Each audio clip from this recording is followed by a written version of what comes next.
I think there are probably quite a lot of people who would say to themselves, well, what is the real value of a holiday? And I think the real value is priceless, so I couldn't possibly tell you.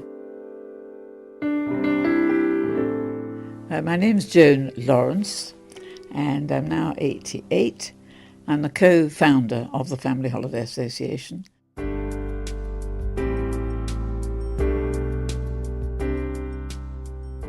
Well, we had various little bits of bad luck, as many families do. We had a daughter that wasn't terribly fit, and we also were helping a brother-in-law run his hotel, but it didn't work out at all well. And we ended up staying with my mother in one room, so my husband was jobless and we were homeless. And we, of course, hadn't ever had a holiday.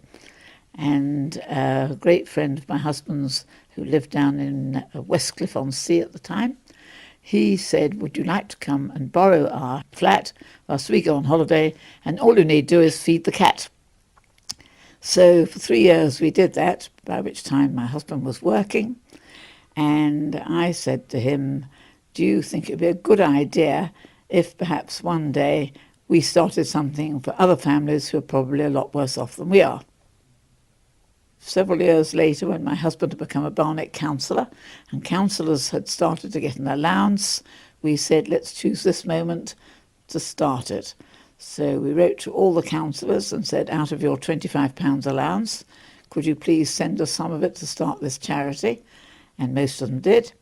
And then we wrote to 19 friends and said, we want to get this charity off the ground. Could you send us 50 quid?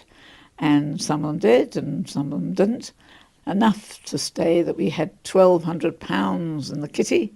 So we wrote to the Director of Social Services of Barnet and said, we're in business, we're the Family Holiday Association, we're a registered charity, and if you'd like to send us a family or two, we'll see what we can do. And so that year, 12 families went from the borough of Barnet on a holiday. We're at the beach and I'm going to get my mum to dig a big ditch with me. The sand's really hard and there's people swimming in the sea. And my mum's helping me dig. Because I can't do it. Because you're lazy? Yeah.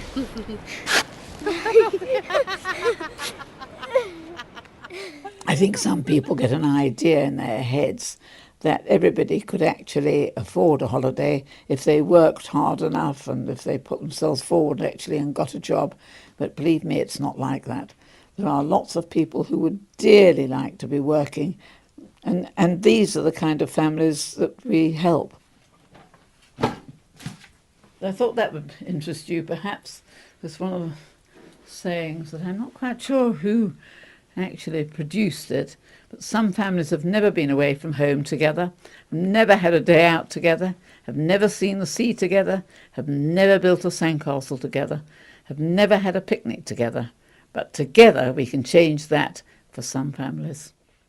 The reason why it suddenly became a national charity was because my nephew was and is a photographer, and he took a wonderful photograph of 3 children walking into the sea, and it was printed in The Guardian, and every social worker, health visitor, etc., who saw the picture cut it out and said, here's a charity we can send our families on a holiday. And that was how we became a national charity.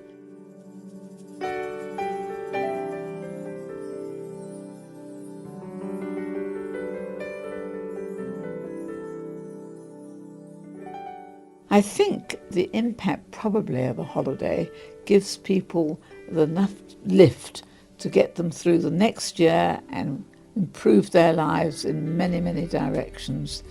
The kids come back with new experiences, and they've seen new places, they can talk to their friends about it, and the parents, when they're meeting other people, also don't feel left out of it. So 35 years ago, when we founded the charity, we were the only national charity giving grants to whole families, and 35 years on, we are still the only national charity giving grants to whole families.